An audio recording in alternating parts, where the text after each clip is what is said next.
Greetings, traveler. I'm glad to see you in my tavern. Here you may rest after a hard road, drink a mug of good ale, and listen to an old, honest witcher's tale, one that smells of smoke, winding roads, and silver coins.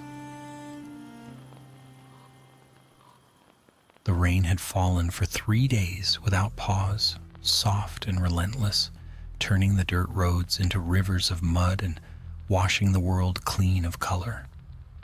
What little light remained came from a pale, ghostly sun that hung behind the clouds, barely casting a shadow.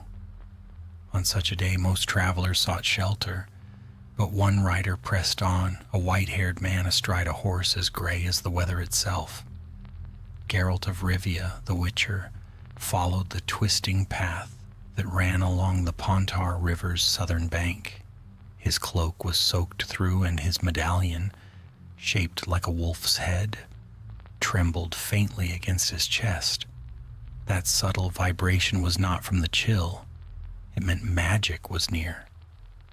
The wind carried with it a smell of damp earth, smoke, and something else. Something acrid and sweet, like burnt resin. Geralt tugged on Roach's reins and slowed her to a walk. "We're close," he murmured. The horse flicked her ears but did not complain. She knew the tone well enough. Trouble waited ahead. By dusk, the Witcher reached the village of Duskguard, a scatter of thatched roofs crouched between the river and a small wood.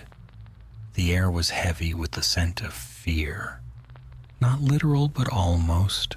Doors were barred, shutters nailed shut. No dogs barked, no laughter drifted from the tavern. Even the smoke from chimneys rose thin and nervous. Geralt dismounted and led Roach to the tavern yard. A single lantern burned there, guarded by a man who looked more shadow than flesh. He flinched when he saw Geralt's eyes, yellow as molten gold, and made the sign of the eternal fire under his breath. "Evening," Geralt said. "You the innkeeper?" The man nodded. "I am. But if you're looking for a warm bed, Witcher, you'd best be sure you want it. No one sleeps easy here anymore." Geralt tied Roach to the post. "So I've heard. I was told there's coin to be earned, something about a creature." The innkeeper's face twisted. "Creature? That's too soft a word for what's out there. The thing's a devil. Killed 2 cows last week. Took a shepherd the day after. His wife saw it. Said it came out of the mist like smoke made flesh. Eyes like dying embers. Left nothing but bones. The priest says it's the work of cursed souls. Others say it's the forest itself, angry at us." Geralt brushed rain from his shoulders. "I'll need to hear from the priest, and anyone who saw it." The man hesitated. "You'll hear them, aye. They'll talk if it's you asking. But Witcher, be careful. It don't kill the brave. Only those who fear it, that's the worst of it. The thing smells fear.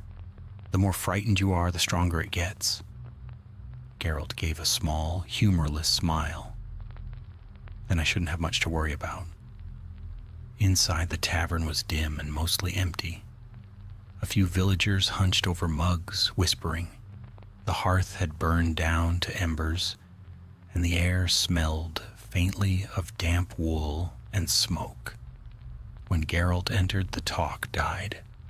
Dozens of eyes flicked toward him, then quickly away. Witchers were rare, feared as much as the monsters they hunted. He took a seat near the fire. After a time, a thin woman approached carrying a bowl of stew and a jug of ale. She set them down without meeting his gaze. "From the house," she said quietly. "No charge." "Appreciated," Geralt said. As she turned to leave, he asked, "You've seen it, haven't you?" Her hands trembled slightly. "Not with my eyes, but my boy did. Came home pale as death. Said it rose out of the mist, While he was fetching water from the stream, he dropped the bucket and ran. That night he screamed in his sleep. 2 days later, he wouldn't wake up. The healer says he's trapped in a nightmare, eyes open but gone. Geralt nodded slowly. Dreams, fear, mist. That helps. The door creaked open. A gust of wind swept through, scattering ashes from the hearth. A man entered, tall, robed in the gray of a village priest. His face was drawn, his eyes shadowed. When he saw Geralt, he stopped. "So they sent for you," he said. "They did." "Then may the eternal fire guide your hand, though I doubt even flame can burn this darkness away." Geralt gestured to the seat across from him. "Sit. Tell me everything." The priest hesitated, then sank into the chair. "It began a month ago. First small things.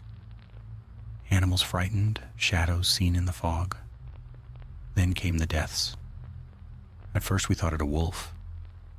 But what wolf leaves no prints, no blood trail? I read the rites, blessed the ground, burned incense. It made no difference. The thing came again." He paused, lowering his voice. "Some say it comes from the old manor by the hill, burned down years ago. A tragedy best forgotten, but perhaps not by all." Geralt leaned back. "A manor. Whose was it?" "The Marquardt family. Their lady still lives, alone. Her husband died in the fire.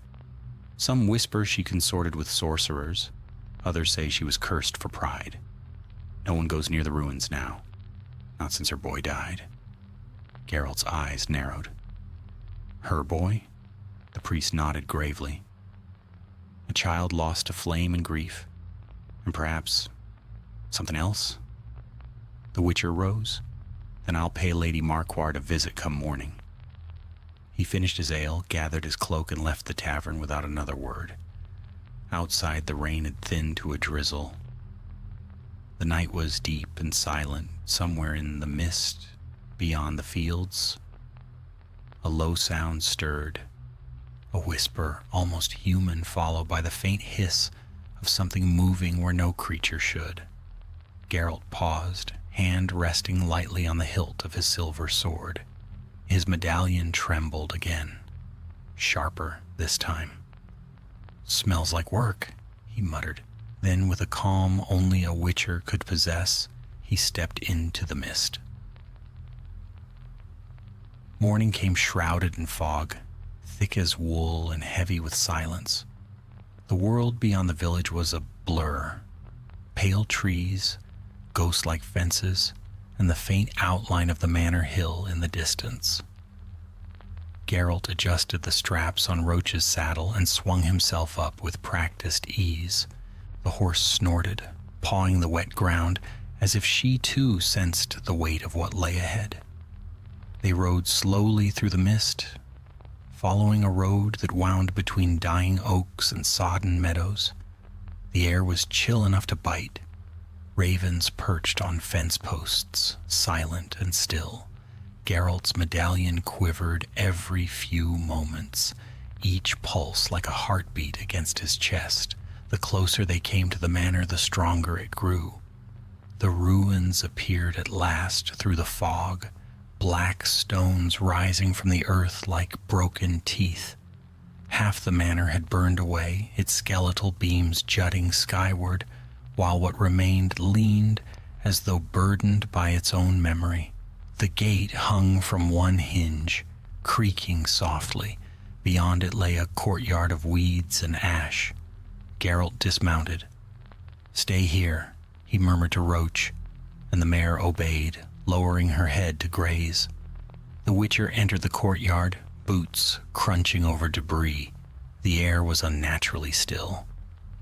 A faint hum vibrated in his medallion again.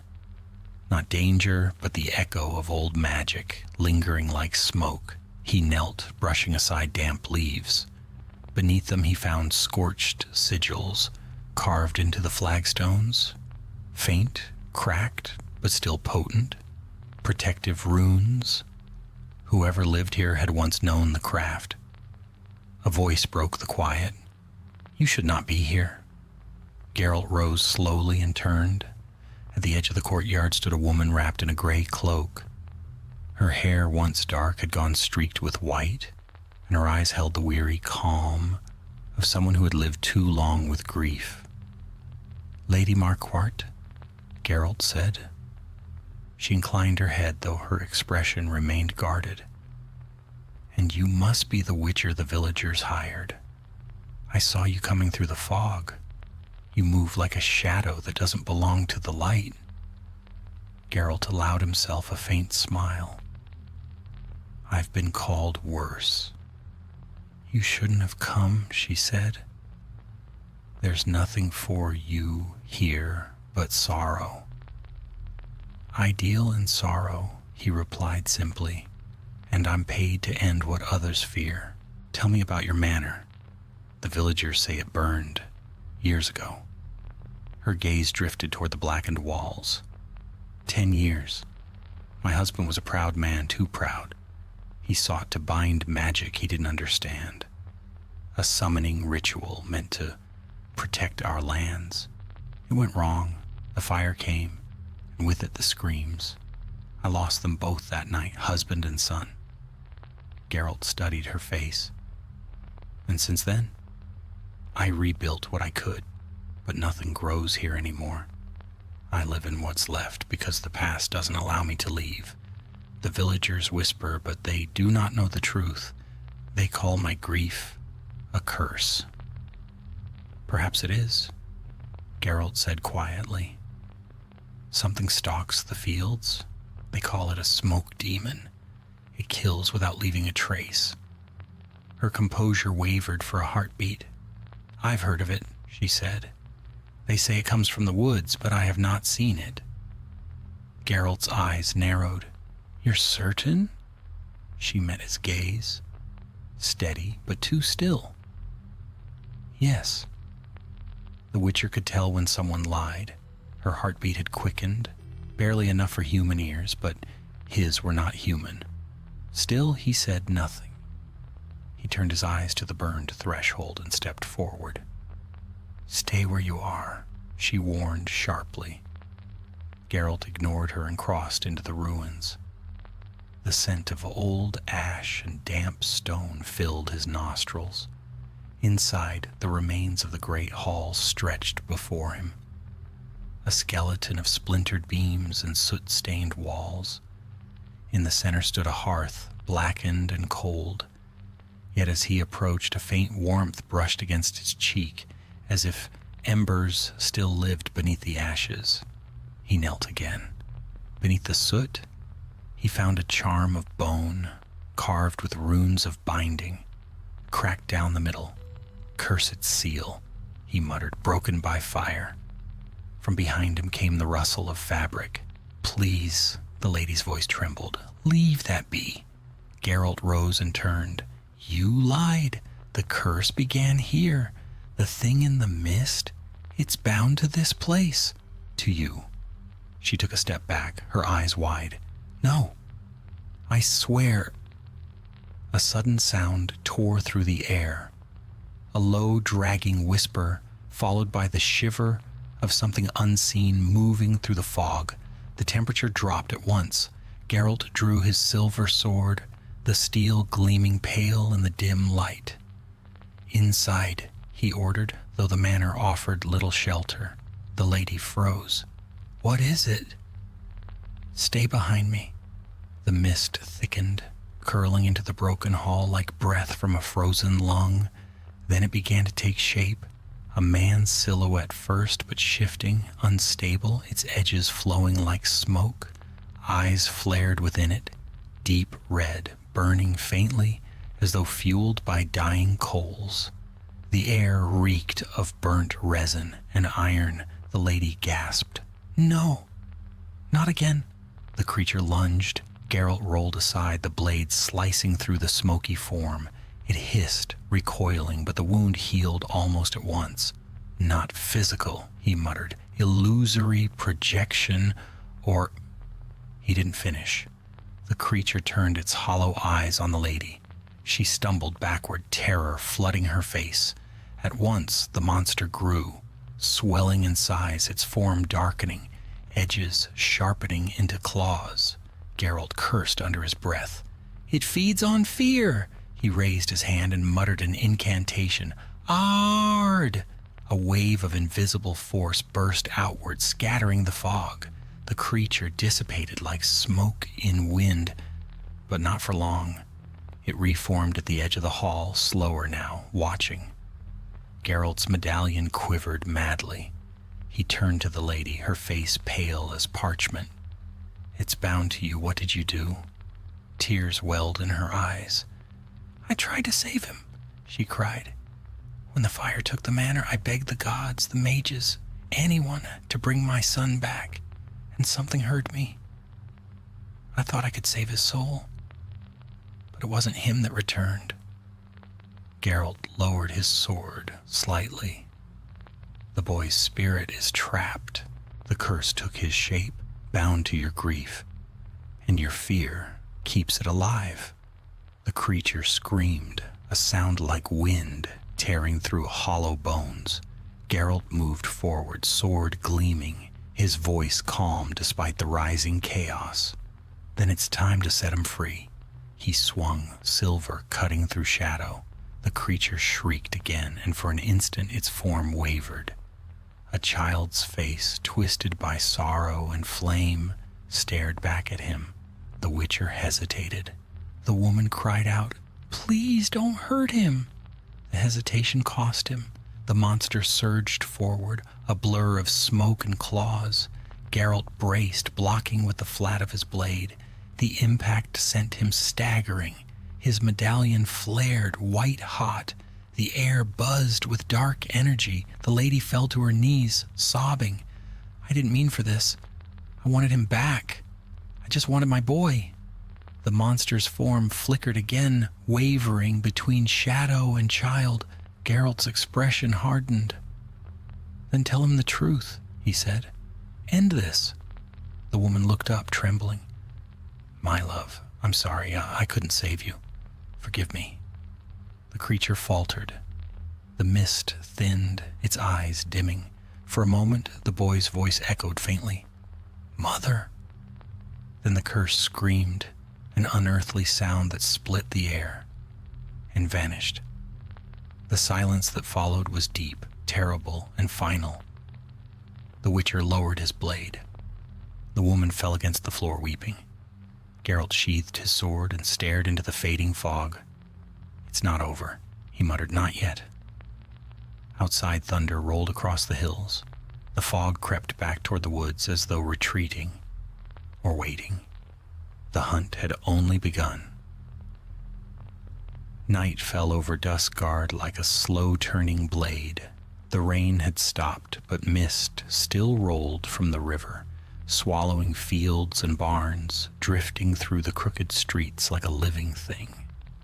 Inside the tavern, firelight flickered weakly, and villagers spoke in low voices, glancing often at the window, as if expecting to see eyes in the glass. Geralt entered without a word. His cloak was torn and streaked with soot, his hair damp with sweat and ash.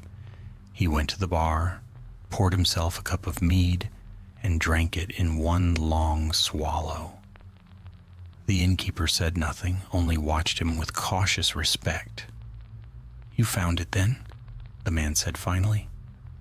"I found it," Geralt replied. "Didn't kill it. Not yet." The murmur of voices nearby faltered. The Witcher leaned against the counter, his gaze distant. "It's not a simple monster. It's born of a curse. Grief, guilt, and fear twisted together. It won't die by sword alone."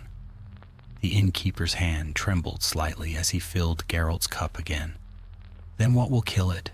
"Truth," Geralt said, "and perhaps mercy." From the corner, the priest rose from his seat. "You went to the manor." "I did." "And?" "The lady's curse runs deeper than she admits. Her boy's death wasn't natural. Something answered her prayers that night, something that feeds on terror and pain. The priest crossed himself. A spirit of fear. There are old writings of such things, born when human grief festers too long, given form by forbidden rites. Geralt's tone was dry. So I've noticed. The room fell silent. Outside, the wind rose, scraping against the walls. Somewhere in the distance, a dog barked once, then stopped. Geralt straightened.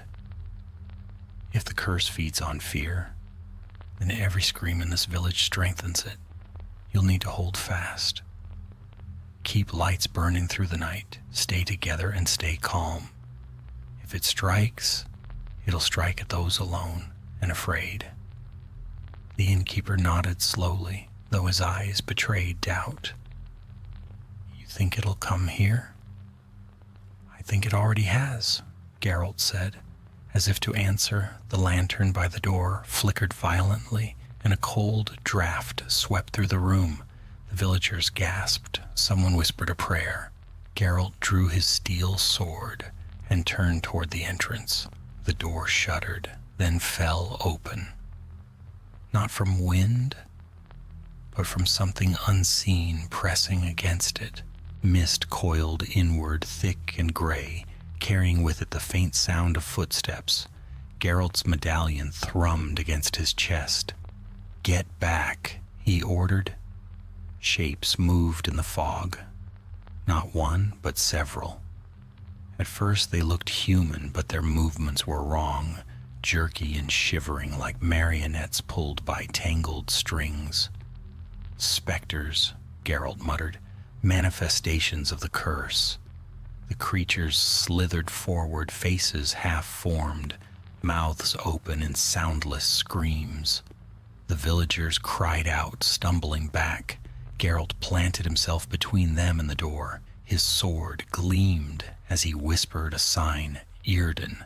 A faint circle of violet light flared beneath his feet. The air crackled. The first specter lunged. Geralt met it with a downward slash, silver cutting through its smoky chest.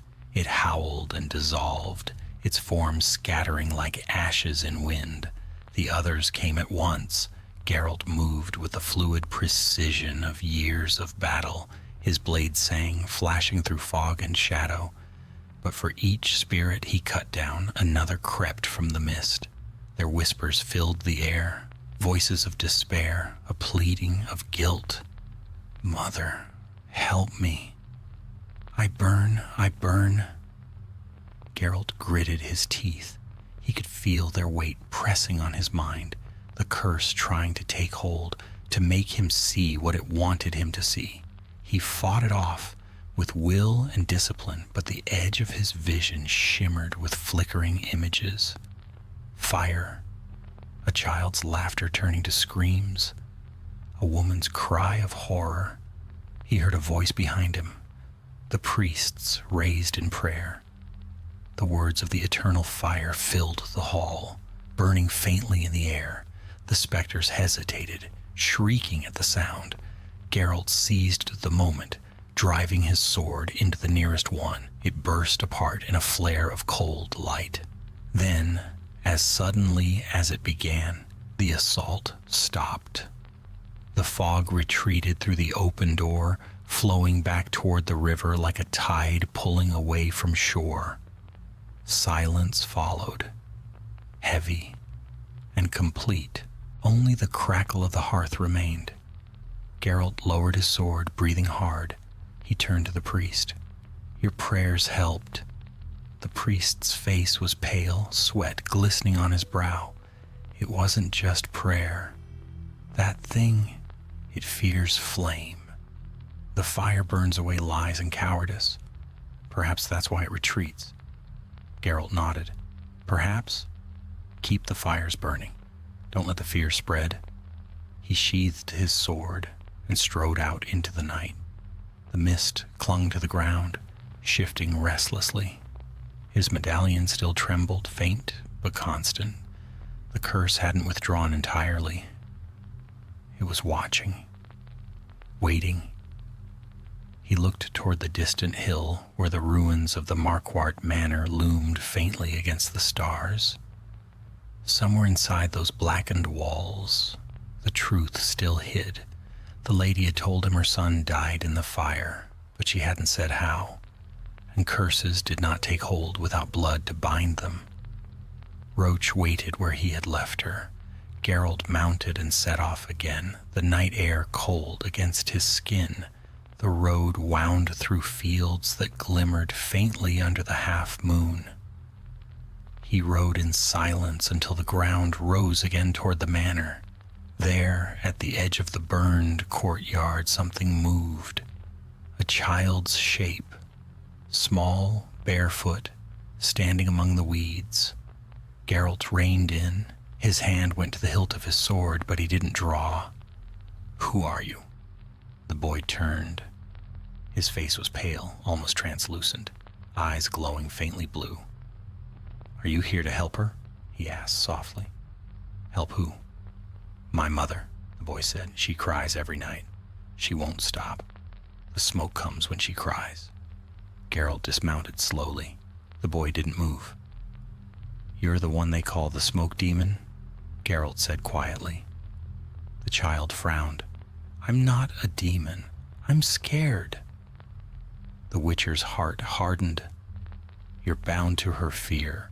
You hurt others because she cannot let you go." The boy's voice trembled. "I don't want to hurt them, but the darkness tells me to. It says I have to make her remember."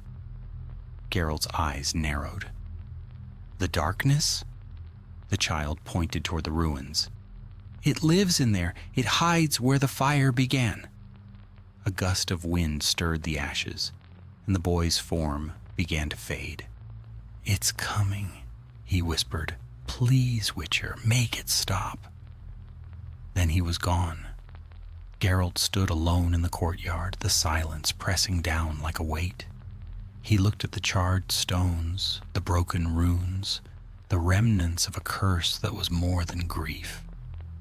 Something else had taken root in that night of fire, something ancient, patient, and cruel. He whispered to himself, not born of her fear, but feeding on it. Thunder rumbled again in the distance, rolling across the valley. Geralt tightened his grip on his sword and looked toward the manor's black maw. Whatever haunted that place, it was no longer just a mother's sorrow.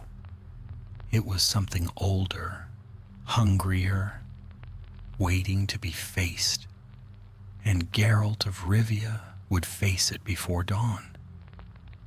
The manor loomed ahead like a dark monument to a forgotten past, its jagged silhouette cutting through the night's heavy fog. Geralt stood before it for a long moment, his silver sword at his side and his medallion humming lightly, in response to the old magic lingering in the air. The curse, he could feel it still, thickening the fog around him like a tangible weight. The echoes of the past clung to the stones, and the bitter sting of grief and fear lingered in every corner. The child's voice, soft and trembling, still rang in his mind. It lives in there. It hides where the fire began. Geralt tightened his grip on Roach's reins and led the mare toward the darkened door of the manor. The wind howled through the empty courtyard, carrying with it the faintest scent of something burnt, something that had never truly been put to rest.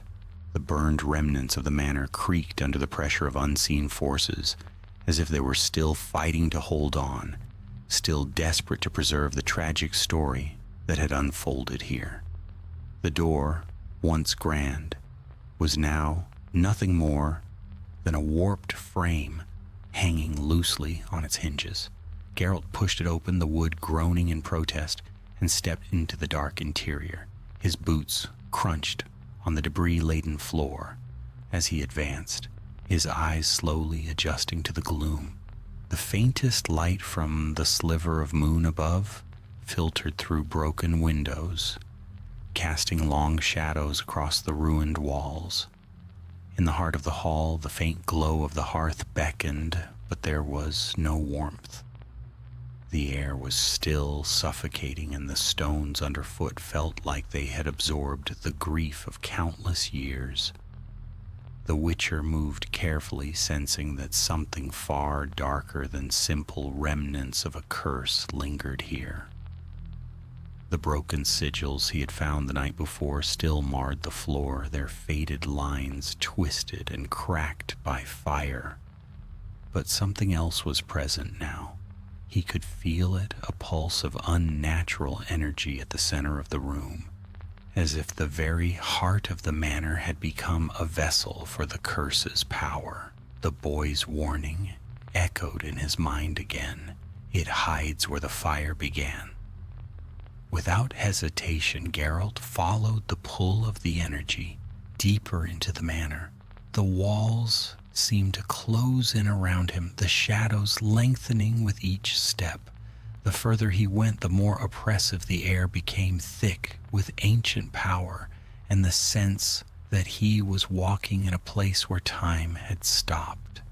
And then he found it, a hidden door, half concealed behind a crumbling tapestry. The wood was scorched, yet the fire that had claimed the manor had spared it. Geralt's instincts told him this was the key. With a firm push, he forced the door open, revealing a narrow staircase that descended into darkness. He hesitated only for a moment before stepping down, the steps creaking under his weight. The air grew colder with each step, and the deeper he went, the stronger the oppressive magic became. The darkness here was more than simple absence of light. It was a presence, an ancient force that clawed at the edges of his mind, urging him to turn back, to abandon the search. But Geralt had never been one to turn away from danger, not when a creature needed to be put down, or a curse to be broken. At the bottom of the stairs, he emerged into a stone chamber, untouched by the fire that had ravaged the rest of the manor. It was cold, the walls slick with moisture, and the air was thick with the stench of decay. And in the center of the room, standing alone, was a large stone altar carved with unfamiliar symbols. It looked ancient, older than the manor itself, and its surface was stained dark with old blood. The curse had begun here. Geralt could feel it. On the altar, there were remnants of something that had been hastily abandoned. Clothes, a child's toy, a silver locket, all burned, all drenched in the same oppressive, lingering aura of fear. Geralt stepped forward, his boots scraping over the stone floor, and knelt beside the altar. He ran his fingers over the surface, tracing the symbols carved into the stone. The Witcher's mind worked quickly, piecing together the fragments of information he'd gathered over the past days. This wasn't a curse born from grief alone. The summoning had been performed here, an ancient, twisted rite that had pulled a spirit from beyond the veil. The child's soul, forever trapped in a nightmare of its mother's making. The demon had been born in the heat of the fire, forged by the bond between the boy's death and the mother's desperate love. But something else stirred in the air now. Something more, the faintest flicker of movement in the shadows. Geralt's hand went to the hilt of his sword. "You're too late." The voice was soft, barely a whisper, but it cut through the silence like a blade. The Witcher spun, his sword already drawn, ready to face whatever had spoken. But there was nothing. Only the shifting shadows, the thickening fog. "You will never leave this place." The voice came again, this time with a terrible certainty. It was not the boy, not the mother, but something else, something that had been waiting here long before either had entered the manor. Geralt's eyes narrowed, and he pushed through the rising fear that sought to cloud his mind. This was no mere spirit or curse. It was something older, more powerful, an ancient evil tied to the very foundation of the manor itself. And then it appeared. The creature stepped from the shadows, a towering figure wreathed in shadow and smoke, its form shifting and writhing like liquid darkness. Eyes that glowed with a baleful red light fixed on Geralt, and the air crackled with the power of its presence. The Witcher could feel the heat radiating from it, the malevolent force that had been feeding off the fear and grief for years. It was no longer a child. It had grown, fed, and transformed into something far more dangerous. Geralt's sword was already raised, but the creature did not move. Instead, it whispered again, its voice like the rustling of dead leaves. "You cannot stop it. You cannot stop me." Geralt's gaze flicked toward the altar.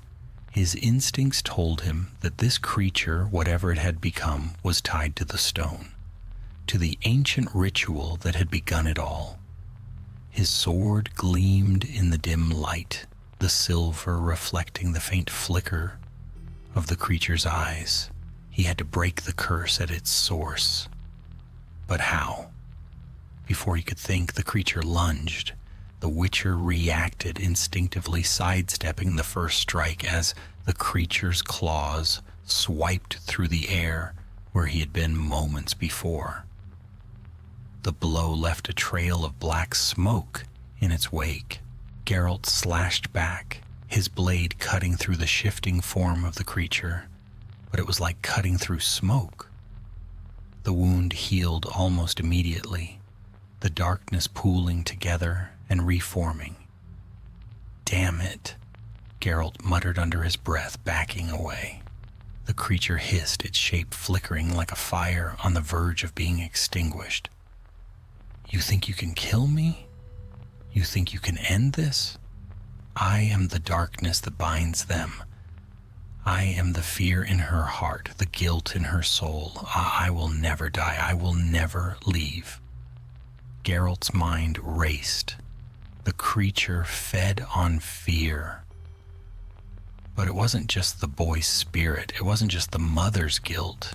It had become a manifestation of something more, something ancient, and something more dangerous than any monster he had faced before. It was not simply bound to the boy's death or the fire. It was bound to the very foundation of this place, the ritual that had brought it into being. And now, it was too powerful to defeat with steel alone. His eyes turned back to the altar, to the stone that had been the vessel of the curse. There had to be something, some way to break the hold of the dark force that had taken root here. A plan began to form in his mind. The creature's hiss filled the chamber, a sound that crawled into the bones. Geralt could feel its hunger, its wrath, an endless hunger for fear and pain. The shadows around the room thickened, pulsing with a dull, blood-red light that seemed to come from the altar itself. The air grew heavy, thick as oil, and the faint glow from Geralt's medallion flared bright enough to cast ghostly light across the walls. He drew a deep breath, steadying himself, mind working fast. "It's bound to the altar," he thought. "Break the bond and the curse unravels." But breaking a binding older than memory was no simple task. The runes carved into the stone pulsed faintly, feeding the darkness like veins feeding a heart. The creature moved again. It was neither man nor beast, a twisting mockery of both. Its limbs bent wrong, its face half-formed, always shifting. Sometimes it was a boy, pale and pleading, sometimes a thing made of pure smoke and nightmare. Its voice was both one and many. "Why do you fight it, Witcher?" it hissed. "You who were born of fear yourself, you whose heart was carved and hardened in the dark. Are we so different?" Geralt ignored the taunt. He had heard such words before, from wraiths, from cursed souls, from monsters who sought to see themselves reflected in him. "You talk too much," he said, stepping to the side, circling the altar. The creature lunged again, claws cutting through the air with a sound like tearing silk. Geralt ducked low, rolled across the cold floor, and came up with his hand raised. He spoke a word, Igni. Flame burst from his palm, streaming toward the creature. The fire licked through the smoke, the beast shrieking as the light touched it. For an instant its form scattered, revealing what lay beneath, the charred remains of a child's bones, blackened and twisted, bound by strands of dark energy that crawled like living things. Then the shadow closed again, solidifying, stronger. The fire faded. Geralt swore under his breath. So, it fears fire, but it's beyond killing. A parasite bound by magic.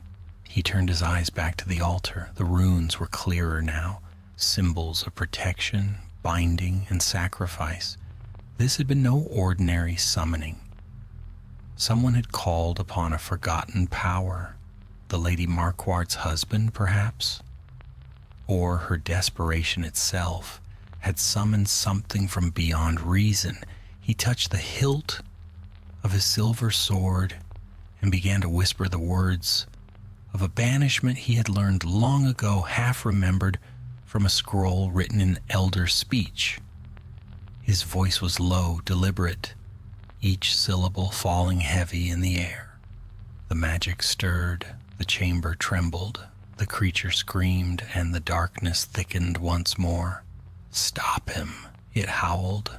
"Mother, stop him!" Geralt froze. From behind him came the sound of footsteps, the soft tread of bare feet on stone. He turned sharply. Lady Marquardt stood at the foot of the stairs, a lantern in one trembling hand. Her eyes were wide, wild, her face pale as bone. "No, stop," she cried. "You'll kill him. You'll kill my boy."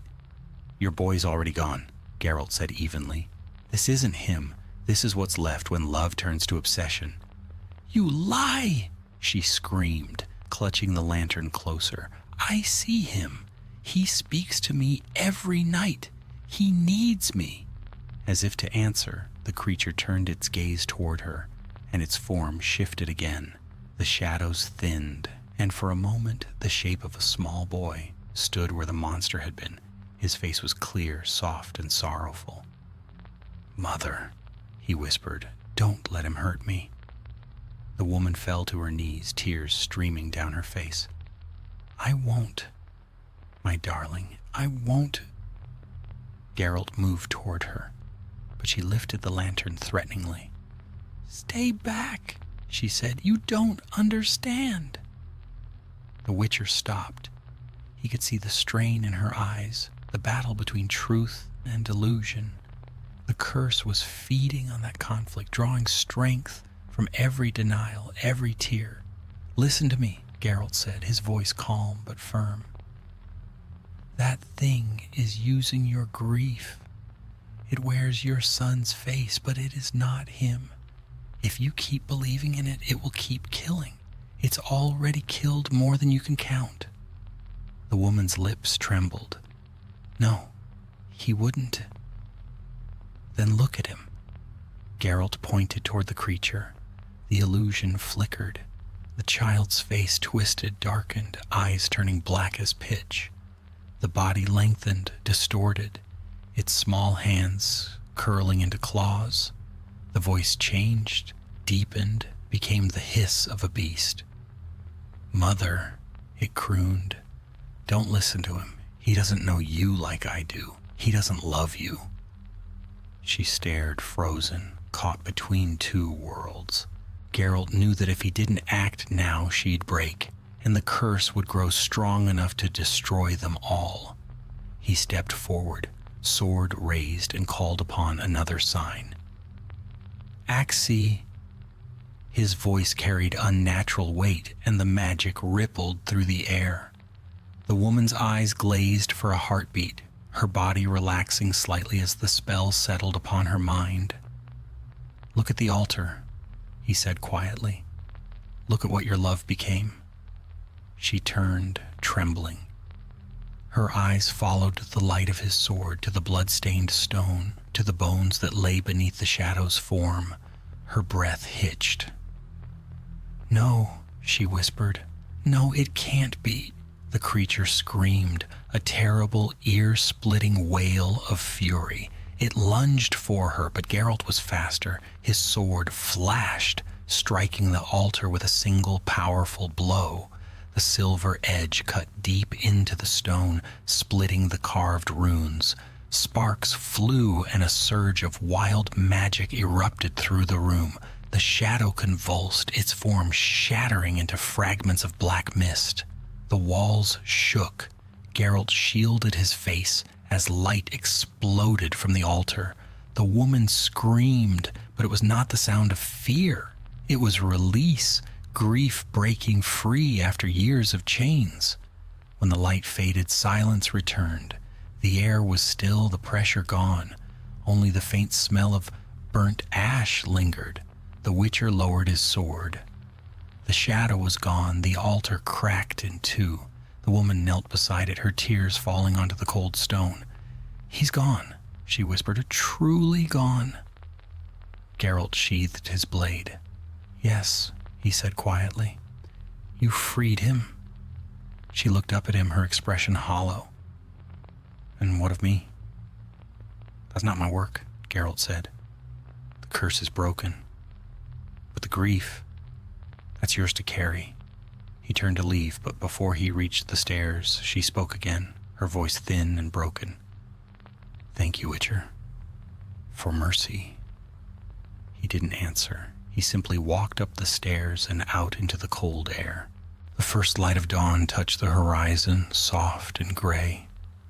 The fog was lifting at last. Roach waited patiently near the gate.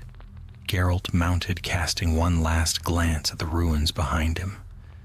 The manor stood silent, the curse undone, but peace would take longer to return than any sunrise could bring. He rode toward the village without looking back. The mist parted before him, curling away like smoke escaping a long-doused fire. And as the first true rays of morning touched the earth, Geralt of Rivia rode on, alone as always, toward whatever darkness awaited him next. The dawn that broke over Duskguard was pale and uncertain, a fragile light creeping timidly across the drenched fields. The storm had passed, yet the air carried a strange stillness, as though the world itself held its breath. Geralt rode slowly down the narrow road toward the village, Roach's hooves splashing in shallow puddles, her breath steaming faintly in the chill. The scent of wet earth filled the air, mingled with the smoke of morning fires rising from distant chimneys. He had not slept. Witchers seldom did after breaking a curse, for the remnants of such magic clung like cobwebs to the soul. His medallion no longer trembled, yet the echo of its vibration remained in his chest, a phantom pulse of what had been. He had faced many monsters in his time, but it was the human ones, born of love twisted into fear, that stayed longest in memory. When the roofs of Duskguard appeared ahead, he saw movement. Villagers had gathered in the square, whispering, pointing toward him as he approached. Their fear of him, though faint, was laced now with gratitude, the wary respect given to one who dealt with powers beyond mortal reach. Geralt dismounted, tethered Roach near the tavern, and walked toward the gathered crowd. The innkeeper stepped forward first, wiping his hands nervously on his apron. "Witcher," he said, voice uncertain, "the mist's gone. The cattle are safe. The air, it feels different." Geralt gave a curt nod. "The curse is broken." A collective murmur rippled through the people. Some crossed themselves, others bowed their heads. One of the women, the mother of the shepherd boy who had fallen into a cursed sleep, pushed through the crowd. Her eyes were red with exhaustion. "My son," she whispered, "will he wake?" Geralt studied her a long moment. "If he's to wake, he'll wake today. The creature that held his mind is gone." The woman pressed her hands together, weeping softly. Around her, the villagers' relief began to bloom like timid dawn light, though still shadowed by doubt. The priest emerged next, his robe stained with ash, a wooden symbol of the eternal fire hanging from his neck. He looked older than before, as if the night had burned years from his soul. "You faced it then," he said quietly. "I did." "And the lady?" Geralt's gaze flicked toward the hill where the ruins of the Markwart Manor stood dark against the sky. "She's alive," he said. "For now." The priest nodded solemnly, understanding more than the words implied. "Such grief is its own punishment. Still, may the fire grant her peace." Geralt said nothing. He turned toward the tavern, meaning to find a seat and perhaps a meal before the road called him again. But as he crossed the square, a hand caught his arm. A child's hand. He looked down. The boy who had once lain motionless in cursed sleep now stood before him, pale but awake, eyes wide with wonder.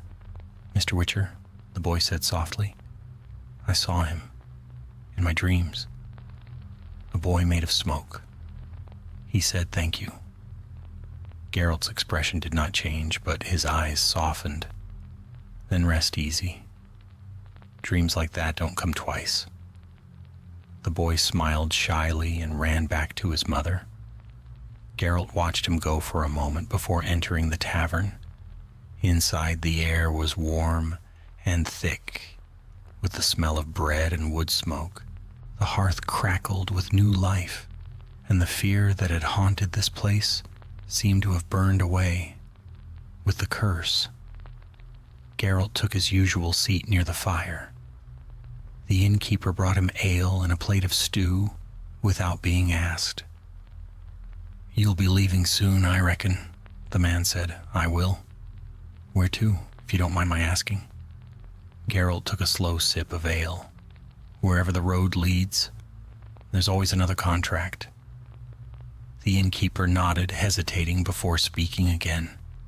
"You witchers, you save lives, but folk don't think you proper. They fear you even when you've done them good. Doesn't that tire you?" Geralt met his eyes. "It's the way of things. Monsters fear silver. People fear what wields it." The man didn't argue. He only bowed his head and left him to his meal. For a time, Geralt ate in silence, the crackling fire his only company. Yet the quiet did not last. The tavern door opened, and a gust of wind swept through, carrying with it the faint scent of smoke, not from the hearth, but from something older, something wrong. His medallion gave a single sharp tremor before falling still. He turned his head. In the doorway stood a rider, cloaked in black and dripping from the rain that had returned with the dawn. The figure's face was half hidden by a hood, but the voice that came forth was smooth, too calm. "Geralt of Rivia." Geralt didn't rise. "Depends who's asking." The stranger stepped closer, the firelight revealing a pale, sharp-featured face and eyes like ice. "A messenger," he said, "from the sorceress Kira Metz. She bids you come north to Kaer Morhen. She says it's urgent." Geralt frowned faintly. "Kaer Morhen? That's no place for summons." The man's lips curled into a thin smile. "So I told her. But she insisted. There are whispers spreading through the northern kingdoms about creatures that wear no shape, that feed not on blood, but on fear itself. This one was only the beginning." Geralt set his cup down, the weight of those words settling heavy in his chest. He had thought the curse at Duskguard an isolated evil, a single wound in the fabric of the world. But if others like it stirred, he rose from his seat. "Tell Kira I'll come." The messenger nodded once, then turned and left as silently as he'd arrived. The tavern door swung shut behind him, the wind dying at once. Geralt stood for a moment longer, then drained the last of his ale and stepped outside. The rain had begun again, fine and cold. He looked up at the gray sky. Somewhere beyond those clouds lay the path to Kaer Morhen, and perhaps answers to the question gnawing at the edge of his thoughts. Fear had always been the oldest weapon in the world, but now it seemed fear itself had learned to take form. He walked back to Roach, tightening the saddle straps as thunder muttered across the hills. His movements were calm, deliberate, but his mind was far from still. Born of fear, he thought, bound to grief. What if it isn't the first? And what if it learns? The wind picked up, whispering through the wet trees, carrying faint echoes from the ruined manor. Geralt swung into the saddle and gave Roach a soft pat. "Time to move," he murmured. "There's always more work." The horse started forward, hooves striking sparks from the slick stones. The village of Dusgard faded behind them, swallowed by mist and memory. Ahead lay the long road north, winding, uncertain, and dark as ever. Yet even as the rain fell and the horizon blurred, Geralt of Rivia rode with steady purpose. The curse of Dusgard was broken, but its shadow would stretch far beyond these fields. There were whispers in the north, and monsters that fed not on blood or flesh, but on what men carried in their hearts. And where such things walked, the Witcher would follow. The road north wound through mist-drenched valleys and forests older than kings, a ribbon of mud and stone that clung to the bones of the land. Geralt rode for 2 days without sight of another traveler. The air grew colder, the woods thicker, the silence deeper. He preferred it that way. Silence was honest. It didn't whisper false promises, didn't demand reasons or confessions. At dusk on the 3rd day, he reached a narrow gorge where the Pontar's lesser branch cut through the hills. The bridge there was half rotten, its timbers slick with moss, but Roach crossed without complaint. Beyond it lay the foothills of Cadwyn, wild country where law had little reach and beasts ruled the night. He made camp beneath a leaning pine. The fire he built was small, its smoke barely a wisp against the darkening sky. He cooked dried venison in his pot and sharpened his swords by habit. Sparks danced from the whetstone with every stroke, brief stars against the gathering night. When the moon rose, pale and thin, Geralt finally allowed himself to rest. He leaned back against his saddle and closed his eyes, though sleep came warily. Witchers learned to listen even in dreams. The faint rustle of the forest, the sigh of the wind through branches, the crackle of fire, all these were comforts. But somewhere beyond them, another sound stirred. A whisper. He opened his eyes. The fire had burned low, the last coals glowing like half-dead eyes. Mist coiled along the forest floor, drifting between the trees. Geralt's medallion quivered, a subtle tremor against his chest. He rose silently, hand already on the hilt of his steel sword. The whisper came again, this time clearer, a voice carried by no wind. Witcher.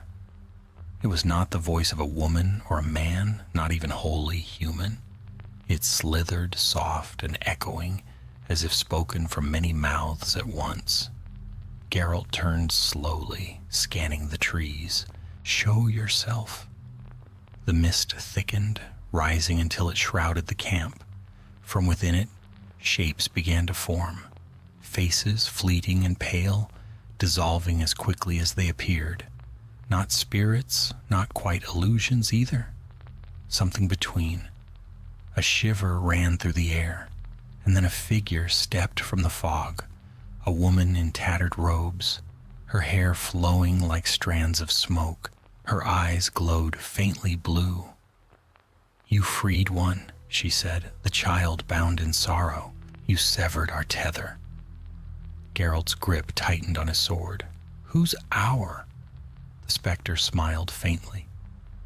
"You think that curse was born alone? Foolish hunter. Fear has many faces, and it wears them all. You broke one chain, the rest remain." Her form wavered, stretching, her voice deepening. "They wake, Witcher, the things men dream of, the things they whisper in dark corners. They wake." Geralt stepped forward. "And you? What are you?" "A herald," she murmured. "A memory given shape. The beginning." The Witcher's instincts screamed that she was no simple apparition.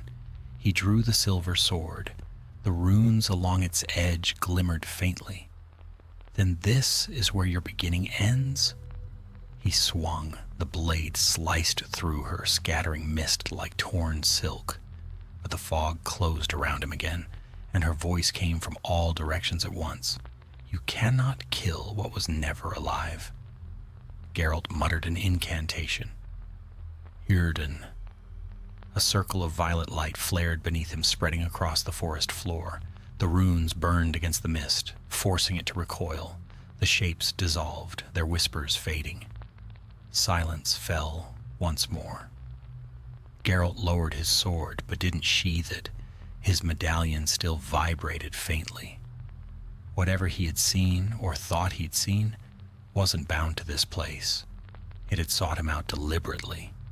He kicked earth over the dying fire and mounted Roach. Sleep would have to wait. By dawn, the forest gave way to open meadows where the grass grew waist-high and silvered by frost. In the distance, faint against the pale horizon, rose the broken towers of an old watch fort. Geralt guided Roach toward it, seeking shelter and perhaps a vantage point. The fort was ancient, its stones scarred by centuries of weather and war. The main gate had long since fallen, replaced by a crude wooden barricade. A half-frozen corpse hung from one of the beams. Bandit or deserter, it hardly mattered. Geralt dismounted, examining the ground. Tracks, human, several sets, recent. Whoever occupied this ruin had company. He moved silently through the gate, every sense alert. Inside, the courtyard was littered with remnants of a camp, extinguished fires, broken arrows, a cartwheel, a handful of tents huddled against the inner wall. From one came the faint sound of voices. He approached, blade ready but low. The flap lifted, and two figures emerged. Hunters by their dress, armed but weary. They froze when they saw him. "Easy," Geralt said. "I'm not here for you." One of the men relaxed slightly, though suspicion still narrowed his eyes. "A Witcher, eh? Haven't seen one in years. What brings you to the Grey Fort?" "Passing through," Geralt replied. "Your men leave those tracks by the bridge?" "Aye," said the other. "Been hunting wolves up north, nasty beasts. But," he hesitated, "last night something else came sniffing around. Not wolves, not anything I've known." Geralt's attention sharpened. "What did you see?" The hunter spat into the dirt. "Didn't see much. Fog came down, sudden, then the horses went mad and we heard..." He swallowed. "Heard whispering, like people talking just out of reach. One of ours ran into the mist. We found him at dawn, white as chalk, eyes wide open, dead." Geralt's medallion trembled again. "Where?" he asked. The men led him beyond the wall to a shallow hollow. There lay the body, young, strong once, now pale and stiff, face contorted in terror. No wounds, no blood, only a thin smear of soot across his chest. as though he'd been touched by smoke. Geralt crouched beside him. The smell was faint but familiar, burnt resin and iron. He rose slowly. "It's the same curse," he murmured, "spread somehow." The hunters exchanged uneasy looks. "Spread? From where?" "Dusk Guard," Geralt said, "a village south of here. You wouldn't have heard of it." One of the men made the sign of the eternal fire. "Then it's following you." "Maybe," Geralt said grimly. He turned toward the north, where the mountains rose sharp and gray against the sky. Beyond them lay Kaer Morhen. If the whispers he'd heard were true, this was no lone affliction. It was a plague of fear itself, spreading like rot through the hearts of men. He sheathed his sword. "Leave this place," he told the hunters. "Take the dead with you if you can. Burn what's left and don't look back." They didn't argue. Men rarely did when they saw the look in a witcher's eyes. By nightfall, Geralt was riding again, the wind at his back and the forest fading into distance. The road climbed steadily now, twisting toward the mountain passes. Snow began to fall, light and whispering. For a moment the world seemed almost peaceful, but then he heard it again, faint just at the edge of hearing. "Witcher." This time the voice was not taunting, it was pleading. He spurred Roach onward. The mountains loomed ahead, white and endless, and somewhere within them waited the truth Kira Metz had promised, and perhaps something far darker than he wished to find. Snow thickened over the next day, falling in fine, relentless flakes that blurred the horizon and muted all sound. Geralt rode through the white world as if crossing into another realm, one where time held no sway and memory itself seemed muffled by the hush of winter. The road to Kaer Morhen had always been a lonely one, a thread winding through mountains and forests that few men dared to travel. Now it felt lonelier still. Roach moved carefully, her breath rising in steady clouds. Frost clung to her mane, to Geralt's cloak, to the silver wolf medallion at his chest. It had not trembled since he left the ruined fort, but the Witcher's instincts told him the danger was far from over. The curse he had broken in Duskguard was only one branch of a darker tree, one whose roots stretched wide across the north. As the afternoon waned, the faint outline of a settlement emerged through the veil of snow, a scattering of houses huddled in a hollow beneath the slopes. The smoke from their chimneys rose straight into the gray sky, undisturbed by wind. Geralt guided Roach toward it, seeking warmth and perhaps word from the road ahead. The place was called Harnsdale, a hamlet so small it barely deserved the name. A wooden palisade ringed it, half buried under snowdrifts, and 2 sentries stood watch at the gate, wrapped in furs. They stiffened as Geralt approached, hands going to their spears. "Evening," he said, his voice calm but edged with authority. "State your business," one of them replied, eyes flicking to the medallion at Geralt's chest. "We've no trouble here." "I'm just passing through," Geralt answered, "looking for a fire, a meal, and a roof. I'll pay." The guards exchanged a glance. At last, one nodded. "Try the inn. Only one we've got. But mind you, folk here don't take kindly to strange talk." "Neither do I," said Geralt, and nudged Roach through the gate.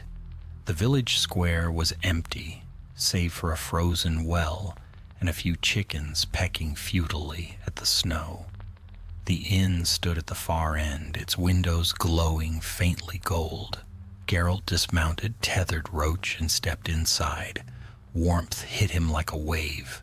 The scent of stew and smoke filled the air, mingled with damp wool and old wood.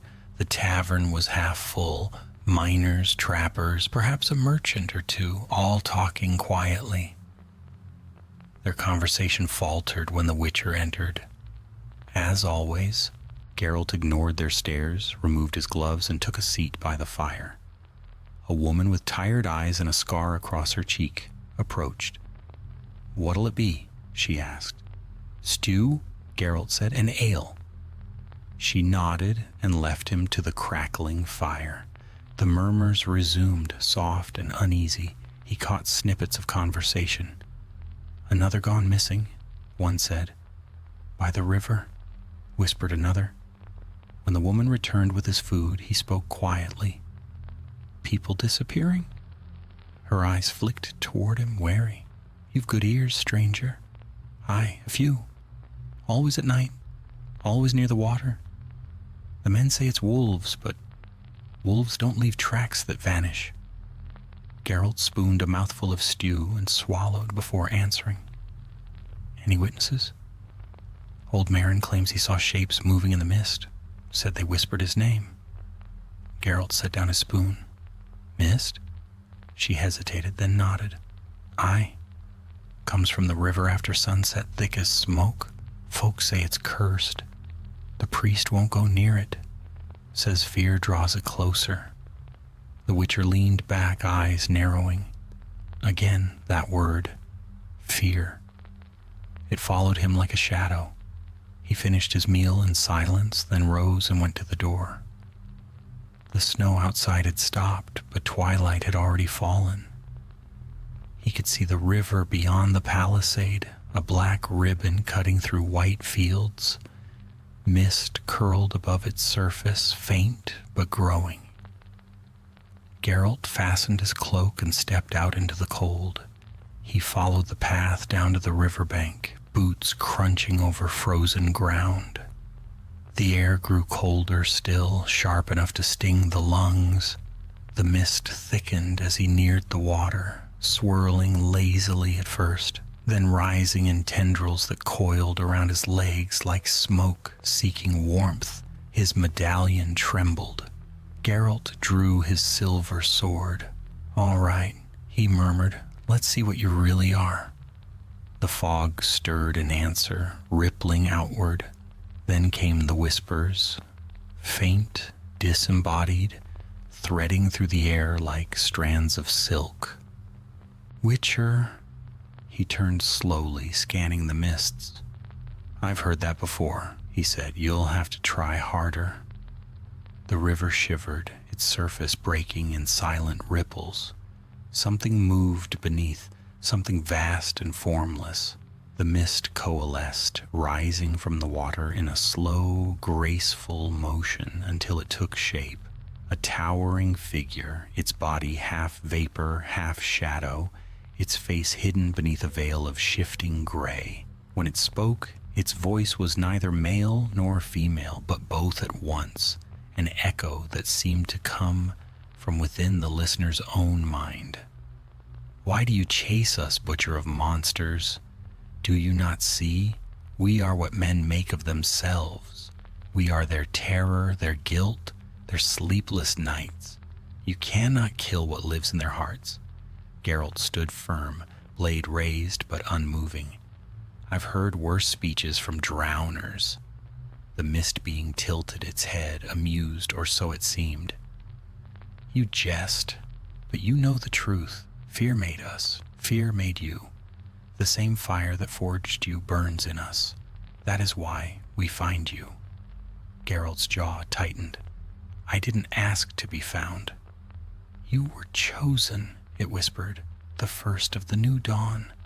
The world trembles, Witcher, not for kings, not for wars, but for us, the things that crawl from the cracks in the soul, the monsters born of fear." The mist flared suddenly, expanding outward. The air shimmered, shapes appeared within it, faces twisted in agony, children crying, soldiers dying, all flickering like reflections in a disturbed pool. Geralt felt the pressure of it in his chest, cold fingers scraping at his thoughts, whispering doubts in voices long dead. He clenched his teeth and forced the feeling down. His voice came out steady. "If you're trying to frighten me, you'll have to dig deeper." The creature's form quivered, the light within it pulsing. "You will see, Witcher. Fear cannot be slain. It only changes form." Geralt thrust his sword into the ground and drew a sign in the air. Yrden. The runes flared bright, burning violet against the gray. The mist recoiled, shrieking in fury. The Witcher stepped forward, his blade slicing through the vapor. The runes along its edge glowed silver white, searing through the creature's form. The mist screamed, collapsing inward. The figures within it vanished one by one until only silence remained. The river's surface stilled, the air cleared. Geralt stood breathing hard, his sword still raised. Slowly, the medallion at his chest went still. But even as he turned back toward the village, he felt it. That lingering chill, that whisper just beyond hearing. This one was gone, yes, but others waited. The thing had spoken truth. Fear could not be slain. It could only be hunted again and again, until the hunter himself became the thing he sought to destroy. He sheathed his sword and began the slow walk back to Harnsdale. The snow fell once more, covering his tracks almost as soon as they were made. Behind him the river rolled on, silent and black beneath its veil of mist. And far to the north, beyond mountains and storms, something stirred in answer to the battle he had just fought.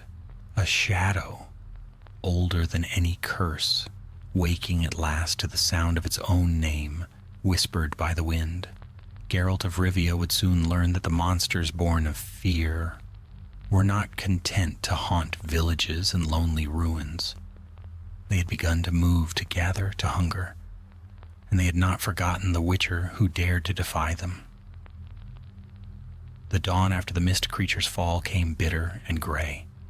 Clouds smothered the sky, and the first true snow of winter fell thick upon the roofs of Harnsdale. The village lay silent under its white shroud, the river frozen in its banks. Geralt stood outside the inn, watching his breath rise in thin clouds as he saddled Roach. The beast shifted uneasily, her ears flicking toward the north. He felt it too, a weight in the air, the subtle tremor beneath the stillness. The creature of mist was gone, but something larger had stirred behind it, like ripples left after a stone vanishes beneath dark water. He mounted and turned Roach toward the road. There was no longer reason to delay. The path led upward into the foothills, winding through black pines burdened with snow. The mountains loomed beyond, vast and silent, their peaks hidden in the gray.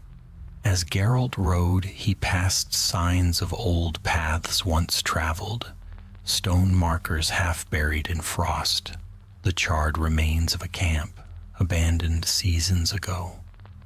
Each mile felt older than the last, the air colder, the shadows deeper. At dusk, when the forest began to thicken and the light failed, he saw smoke curling from a hollow below. The scent was faint but sharp, oak and resin, not the acrid tang of burning homes. A campfire, well kept, human. Geralt guided Roach down the slope. He found them gathered around the fire, 3 men in patched cloaks, travelers or hunters by the look of them. One rose as Geralt approached, his hand resting warily on the hilt of a short sword. "Evening," the man said. "Not often we see riders this far north." "Nor do I see company so far from shelter," Geralt replied. He swung down from Roach and held his hands toward the fire's warmth. The men exchanged glances. One of them, older, with a gray beard and eyes sharp as flint, leaned forward. "You're no merchant. Those blades aren't for show. Witcher, ain't you?" Geralt didn't bother to deny it. The old man spat into the snow. Hells. Then maybe you can tell us what's been crawling through these woods. We've heard things, seen lights in the mist, voices that whisper from nowhere. Geralt's brow furrowed. When? 3 nights past, came from the North Pass. One of ours went to look, never came back. The Witcher stared into the flames, thinking, You saw the mist yourself? Aye, the old man said, thick as wool, smelled of ash and death. When it cleared, the trees were covered in frost that wasn't frost at all. Gray, like smoke, turned solid. Geralt rose. Don't stay here come nightfall. Pack your things and go south. If you see the mist again, don't run. Don't scream. Just light fire as much as you can. The men didn't ask questions. They saw something in his eyes that told them the truth was worse than they wanted to know. By the time he left the camp, night had fallen. The moon hung pale and distant, veiled by drifting snow. The mountains stood before him like the walls of a forgotten fortress. Somewhere beyond them lay Kaer Morhen, the keep of the Witchers, his one refuge from the chaos of men and monsters alike. Yet even that ancient stronghold felt small against the shadow now spreading across the world. He followed the road until it vanished beneath the snow, then took the old hunter's trail through the pines. The wind rose as he climbed, keening through the branches. Once or twice, he caught a glimpse of movement in the dark, a shape flitting between trees, gone before he could turn. Near midnight, he reached a high ridge overlooking a narrow pass. Below lay a valley choked with fog. No moonlight reached it. The mist glowed faintly like dying embers under ice. Geralt's medallion vibrated, a steady hum that set his teeth on edge. Not again, he muttered. He dismounted and drew his silver sword. The fog shifted. A figure stood in the valley below, barely visible through the haze. At first it seemed human, a lone traveler perhaps. But then it lifted its head and the motion was wrong. Too smooth, too slow. Its face was pale and featureless, like wax melting in heat. Geralt descended the slope, boots crunching on the frozen ground. The figure did not move until he was 10 paces away. Then it turned. You came, it said, its voice a chorus of echoes. The Butcher of Blaviken, the Wolf of Rivia. You smell of fear, Witcher, though you hide it well. Geralt held his blade steady. You're not the first to say that. You won't be the last. The creature's head tilted, its form flickering between solid and mist. We are not as you think. The world changes, Hunter. Men's hearts grow darker. Fear births more of us each dawn. You cannot kill what is endless. Geralt stepped closer. Maybe not, but I can thin the herd. He slashed. The blade sang through the air, biting deep. The creature screamed, its body bursting into a swirl of smoke. Geralt spun, striking again, forcing the mist backward. He muttered an incantation and thrust out his hand. Igni.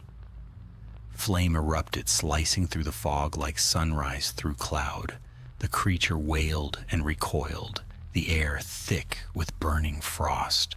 But more shapes emerged behind it, dozens, then hundreds forming from the mist. Their voices whispered together, rising to a maddened chorus. Fear us, fear us, fear us. Geralt's eyes narrowed. Not tonight.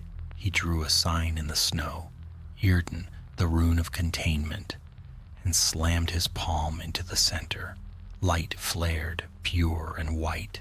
The circle expanded, pushing outward, driving the shadows back. One by one the figures dissolved, their voices fading into the night. The mist thinned, then vanished entirely, leaving only silence and the faint smell of ozone. When it was done, Geralt stood alone beneath the falling snow. His breath steamed in the cold air. Around him, the ground was littered with black ash that melted quickly into the frost.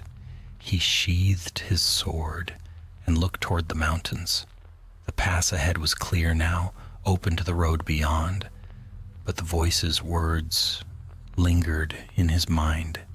Men's hearts grow darker. He thought of Duskguard, of the woman who had cursed her son, of the mist along the river. Each place the same pattern: fear, grief, rage given form. Something ancient was feeding on it, shaping it, spreading it. He mounted Roach and urged her forward.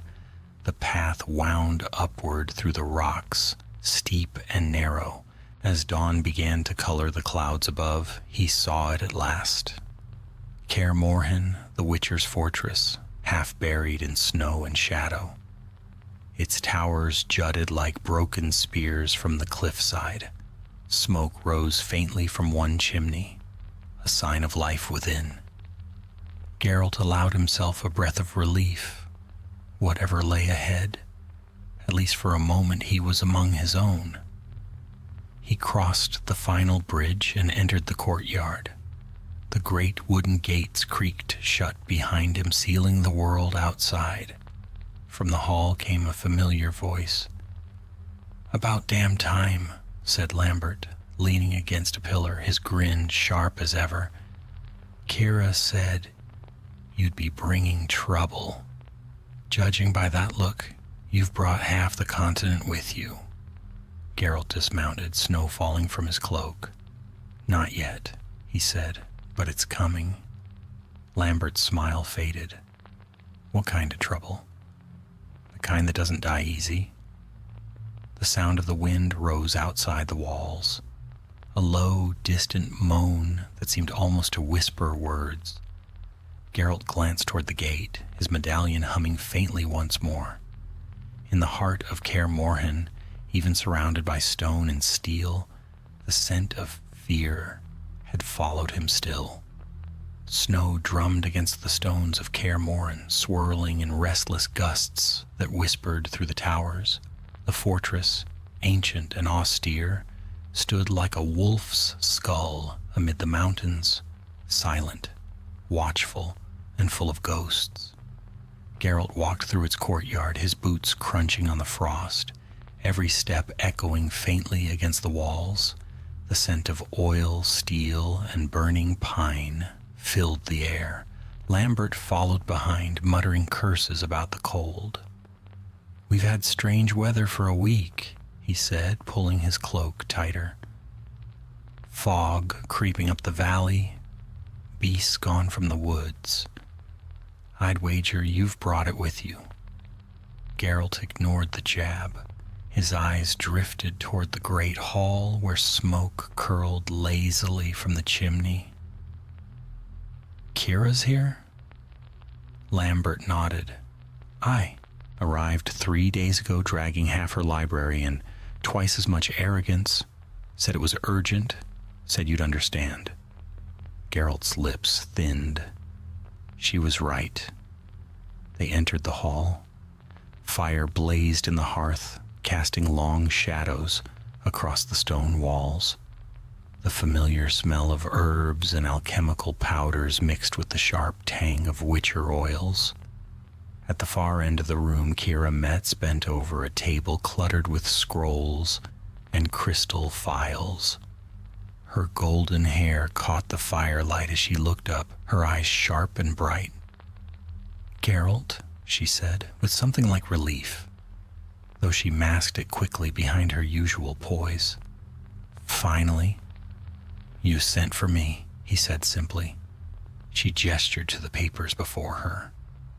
"I've been tracing what you described in your letter, the mist, the curse, the creature born of fear.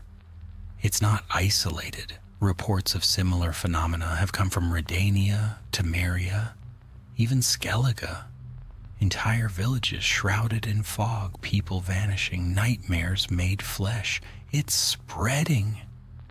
Lambert snorted. "Nightmares made flesh? Sounds like bedtime stories for drunkards. Kira shot him a withering look. You'll change your tune when one of those stories crawls through your window. Geralt stepped closer, scanning the maps and notes.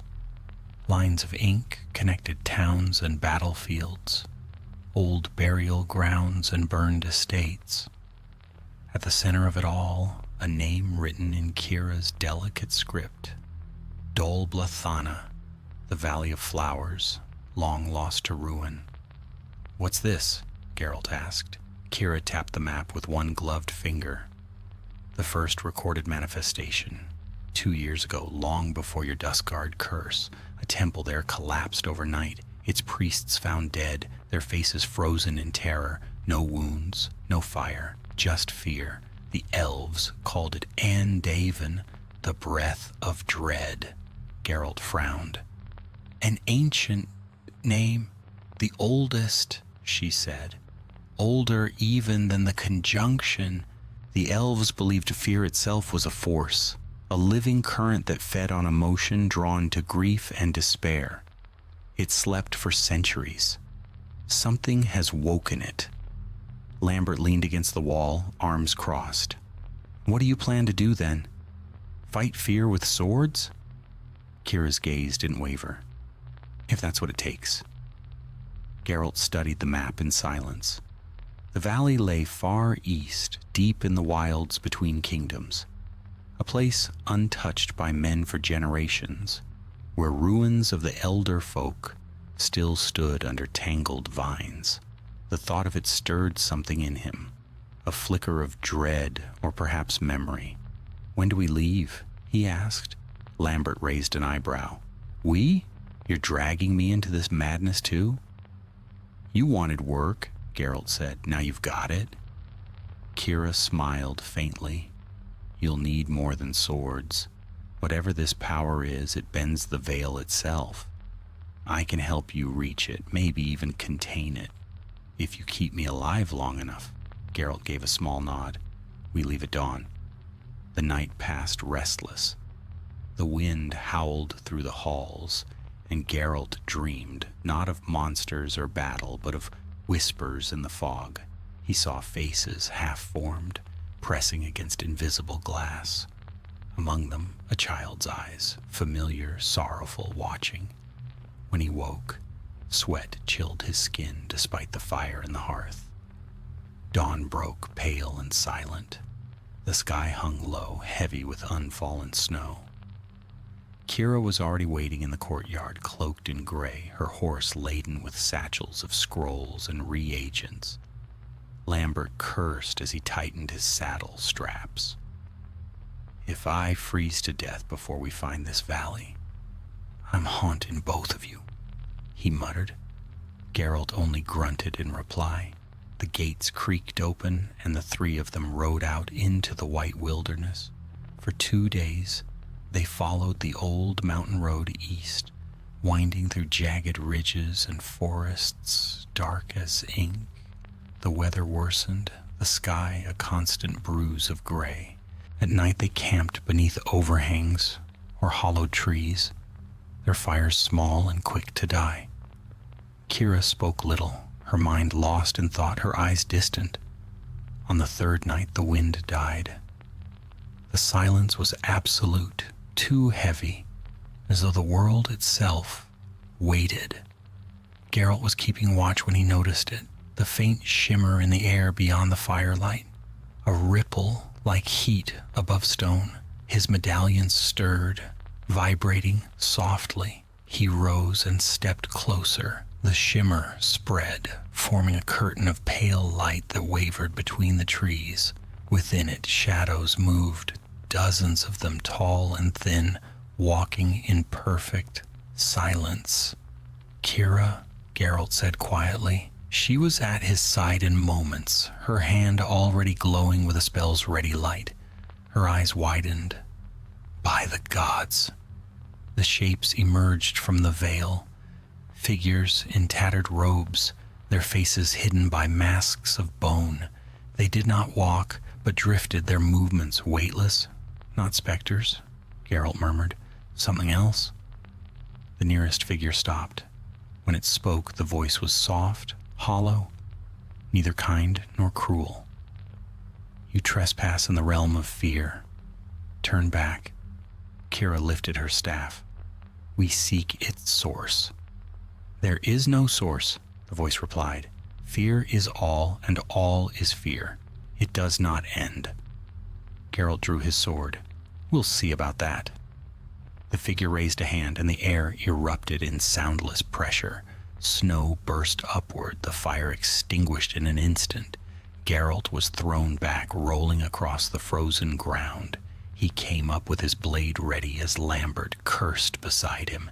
Shapes surrounded them, gliding closer. Geralt slashed at the nearest, his silver edge passing through empty air. But where it struck, the form flickered, light spilling like blood. He pressed the attack, his movements swift and precise. Kira, he shouted. She was chanting, her voice steady despite the chaos. A circle of light bloomed around her feet, expanding outward. The figures recoiled, their forms distorting as if melting in sunlight. For a moment, the veil trembled. Geralt saw beyond it, saw ruins, ancient and overgrown, a valley wreathed in endless mist. Then everything went still. The figures vanished. The shimmer faded. The world was silent once more. Kira sank to her knees, breath ragged. It's close, she whispered. Dol Blathanna. The veil between worlds is breaking. Whatever woke the fear sleeps there. Geralt wiped his blade clean on the snow and looked east, where the mountains gave way to a faint silver haze. He could feel it now, a pulse beneath the earth, ancient and vast, calling them onward. Lambert spat into the snow. I knew I should have stayed at the keep. Geralt sheathed his sword. Too late now. They mounted again, and as the first pale light of morning touched the peaks, they rode toward the valley where fear itself had been born, and where, perhaps, it would end. The valley of Dol Blathanna opened before them like the mouth of a slumbering beast, its mists thick and silver beneath a sky veiled in storm. Once, long ago, it had been a place of beauty. The elves' garden where rivers sang and flowers bloomed even in winter, but no song lingered now. The rivers ran black as iron, the air smelled of ash, and the trees stood dead and twisted, their branches like skeletal hands clawing toward the gray heavens. The three riders stopped at the edge of the cliffs overlooking the valley. Below them stretched a sea of fog, shifting slowly, alive in its own dreadful rhythm. Geralt's medallion pulsed faintly against his chest. The air was thick with power, old and foul, like the breath of something ancient that had never died. Kira shivered. So this is where it began. Lambert spat into the snow. Aye, smells like a cursed armpit. Geralt said nothing. He dismounted, crouched, and brushed his gloved fingers through the snow. Beneath it lay stone, smooth, deliberate, marked with faint sigils long since eroded. Elven ruins, he murmured, older than the wars, maybe older than humans. Kira knelt beside him, her eyes tracing the runes. These are wards, containment glyphs. They were trying to hold something here. Lambert frowned. Then they failed. The Witcher straightened, looking out across the valley. We follow the old road. It'll take us to the heart of it. They descended into the fog. The air grew colder with each step, thickening until their breath formed clouds before them. Sound was swallowed whole. Even Roach's hooves seemed muted, as if the mist drank every noise. After an hour, the road split through a series of crumbling arches. Beneath one, they found a broken statue, an elf maiden, her face worn smooth by time. Around her feet, the ground was littered with bones. Not animal, but human. Lambert's hand went to his sword. Looks like we're not the first idiots to wander in here. Geralt knelt, examining one of the skulls. The jaw was twisted open, the teeth shattered.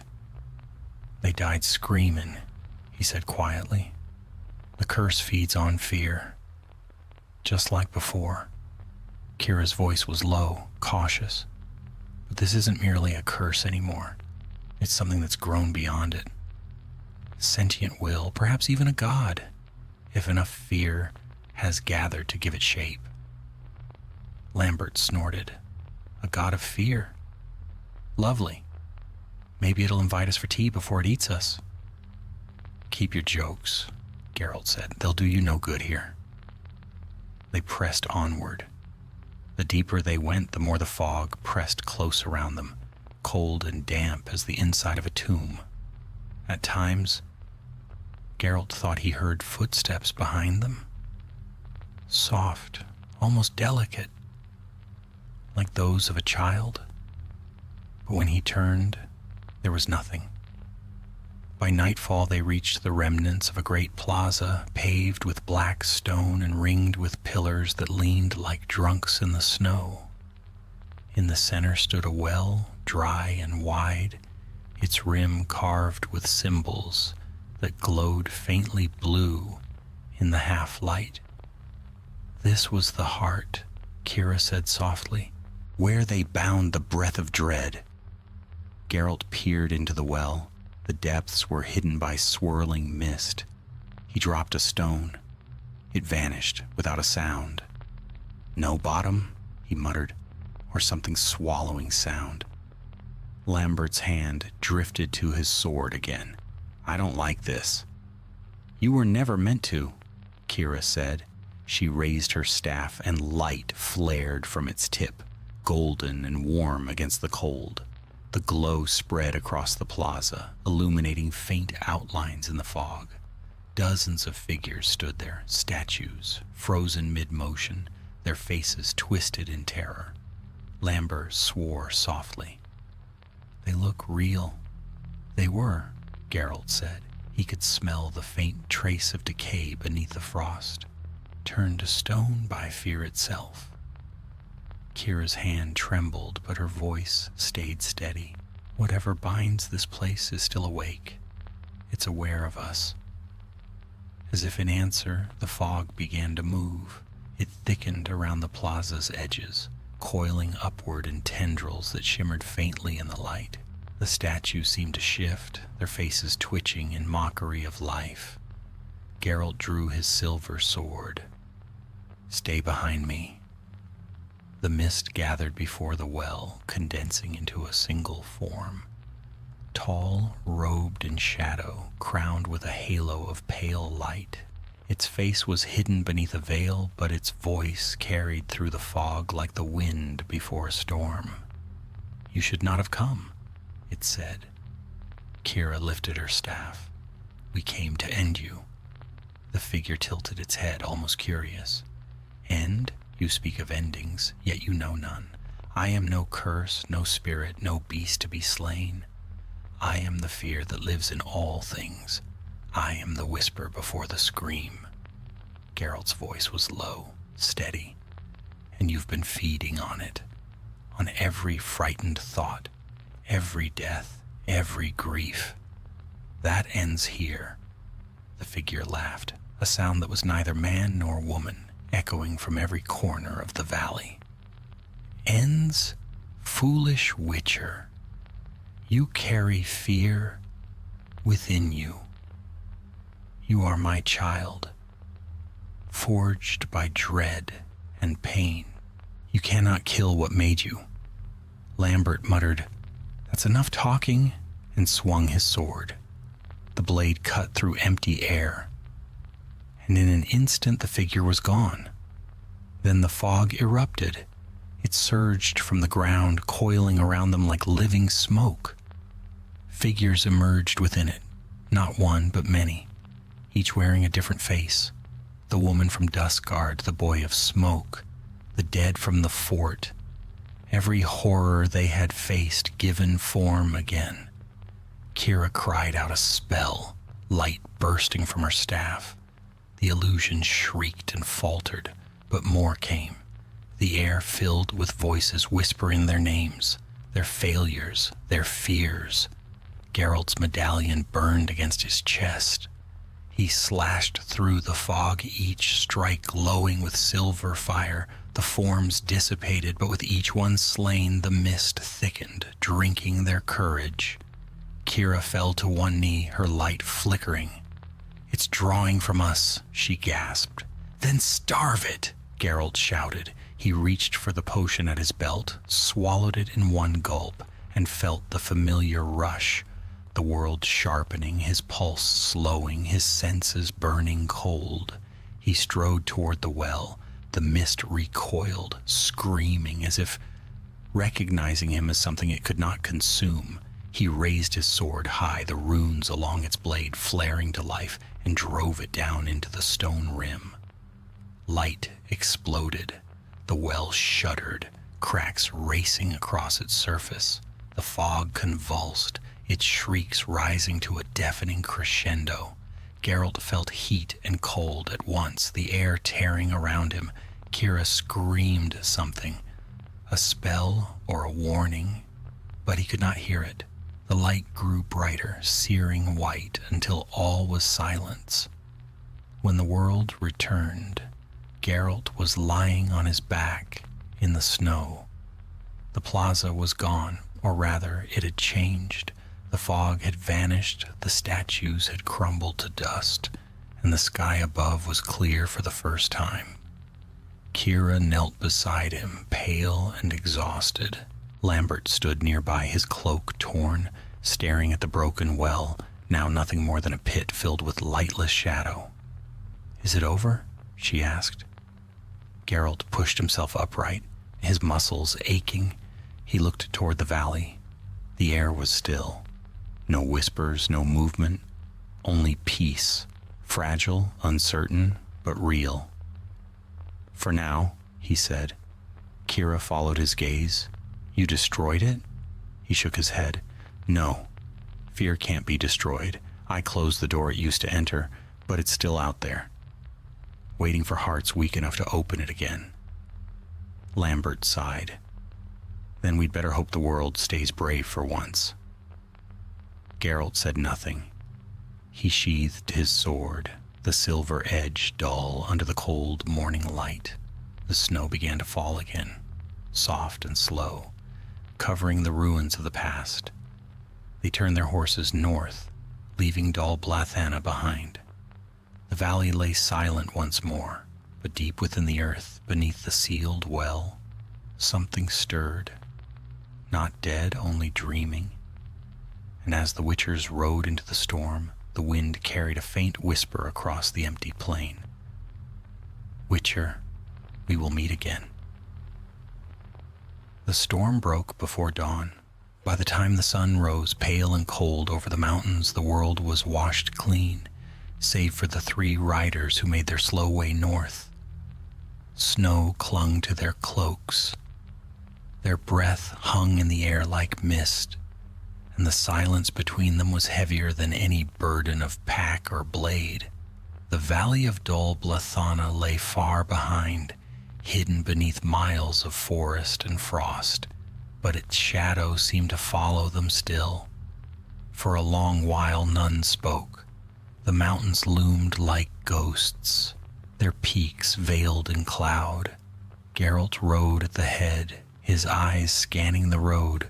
Though his mind wandered elsewhere, he could still hear the whispers, the echo of the thing that had spoken through the fog, claiming to be fear itself. He knew its words were not lies. What he had faced in that cursed valley could not die, as beasts do. It lingered waiting, bound not to earth or blood, but to thought and terror. Lambert rode beside him, scowling as usual. "I hate this silence," he muttered. "You'd think saving the world would make it a bit livelier." Geralt gave a faint grunt. "You exaggerate. We didn't save the world. We bought it time." "Same thing, isn't it?" Lambert said. You seal up one evil, another crawls out of its hole. Always something. Kira, riding a little behind, raised her hood against the wind. You speak truth without meaning to. The balance never lasts. Even I can feel it in the air. That valley wasn't purged. It was muffled. The power beneath it sleeps, but not deeply. Geralt turned in the saddle. You felt it too? I felt you, she said softly, when you drove your sword into the well. That wasn't mere witchercraft. You bound it using your own fear, your own strength. The magic recognized you. That's why it stopped. Geralt frowned. Then what happens when I'm gone? Kira's eyes met his, calm but grave. Then it wakes again. For a time they rode without words. The path wound through forested hills, where ancient oaks stood heavy with snow. The world seemed caught in a breathless pause. Even the ravens were silent. They camped that night near a frozen lake. The fire crackled low, sending orange light across their faces. Lambert, ever restless, sharpened his blade by habit. Kira wrote notes into a small leather-bound book, her quill scratching softly. Geralt sat apart, staring into the flames. He thought of the boy in Dusk Guard, of the mist-born creature by the river, of all those faces shaped by terror. He had seen many horrors in his life, slain creatures that defied reason, but this felt different. The monsters he hunted were born of blood, claw, and curse. This new one was born of the mind. He muttered, more to himself than to the others, if fear can take form, then none of us are safe. Not while men still dream. Kira closed her book. You speak as though fear were an enemy, she said. But fear is what keeps us alive. It warns us, drives us, binds us to caution. Without it, even witchers would be fools, charging at windmills. Geralt's gaze didn't leave the fire. Fear saves, but it also kills, and something's learned to make it its weapon. Lambert snorted. Well, if it wants to weaponize my fear, it'll be disappointed. I'm already too damn numb for it to bite. Don't flatter yourself, Kira said dryly. You'd be surprised how creative fear can be. Lambert threw her a glare, but said nothing more. The night deepened. The fire burned low. One by one, the others drifted into uneasy sleep. Geralt stayed awake. The Witcher's instincts rarely allowed him peace, but tonight something more pressed at him. A whisper, faint as the rustle of snow. He rose silently, moving away from the fire. The wind had died, yet the trees swayed as if breathing. He stopped at the edge of the lake. The ice was smooth, black beneath a skin of frost. In its mirrored surface, the stars looked sharp and cold. And there, faintly, he saw a reflection that was not his own. A woman's shape, standing behind him, pale, robed, her face hidden beneath a veil. He didn't turn. You're not real, he said quietly. Her voice came soft as falling snow. Real enough for you to fear me. He exhaled slowly. You're gone, sealed beneath the valley. Are we ever gone, Witcher? She asked. Fear lingers, it travels, it finds new homes.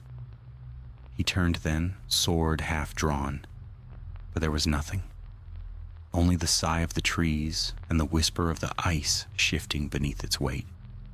When he returned to the fire, Kira was awake, watching him. Her eyes glowed faintly in the ember's light.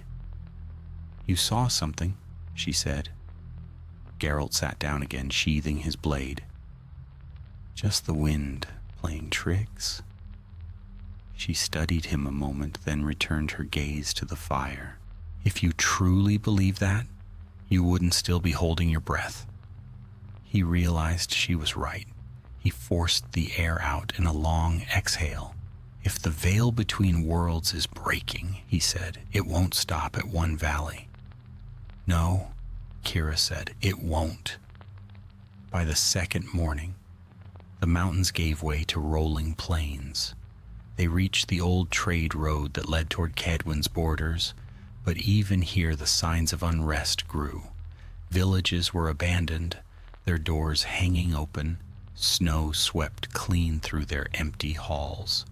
In one they found a well-frozen solid, and within the ice, a single hand reaching upward, its fingers locked in a gesture of terror. Lambert stared at it for a long time. You think it's connected?